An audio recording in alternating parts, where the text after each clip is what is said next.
నమోదు చేసుకోవాలి. ఏలూరులో జనసేన నేత రెడ్డి అప్పలనాయుడు వైసీపీపై తీవ్ర విమర్శలు చేశారు. మెగా డీఎస్సీపై ఆధారాలు లేకుండా ఆరోపణలు చేస్తూ మంత్రి నారా లోకేష్ రాజీనామా చేయాలని డిమాండ్ చేయడం రాజకీయ కుట్రలో భాగమని ఆరోపించారు.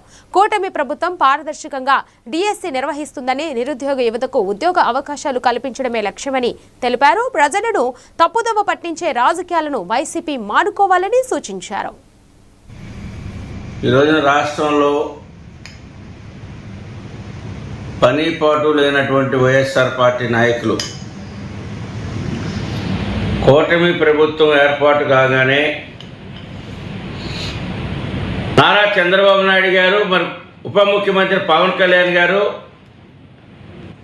వారి యొక్క సారథ్యంలో విద్యాశాఖ మార్చులు వాళ్ళు వస్తూ ఉన్నారు. ఈ రోజున దాదాపు 16,000 మంది ఉపాధ్యాయులు జాయిన్ అయితే వాళ్ళందరూ ఉద్యోగాలు చేస్తూ ఉంటే, వాళ్ళందరూ సక్రమైనటువంటి నైపుణ్యమైనటువంటి విద్యాభ్యాసాన్ని విద్యార్థులకు పిల్లలకు అందిస్తూ ఉంటే చూసి ఓర్వలేక, ఎందుకంటే మా యొక్క ఆధ్వర్యంలో డిఎస్సి నిర్వహించలేకపోయాం, ఉద్యోగాలు ఇవ్వలేకపోయాం, జనసేన పార్టీ నుంచి తీవ్రంగా ఖండిస్తూ ఉన్నాం.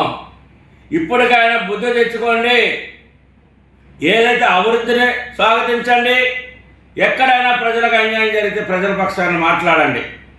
ఒకవైపున వ్యవసాయ రంగాన్ని అభివృద్ధి పరుస్తూ ఉన్నారు, ఒకవైపున పోలవరం ప్రాజెక్టు పూర్తి చేస్తూ ఉన్నారు, ఒకవైపున రాజధాని నిర్మాణం శరవేగంగా జరుగుతూ ఉంది, ఒకవైపున అన్ని దేశాల నుంచి క్యూ కట్టి ఈ రాష్ట్రానికి అనేకమైనటువంటి నూతన పరిశ్రమలు పెట్టుబడిదారులు వస్తూ ఉంటే వాళ్ళందరినీ భయభ్రాంతులు చేయాలన్నటువంటి ఆలోచనతో చేస్తున్నటువంటి మీ యొక్క దుర్మార్గమైనటువంటి ఆలోచనని ఇక్కడైనా మానుకొని బుద్ధి తెచ్చుకొని ప్రజలు.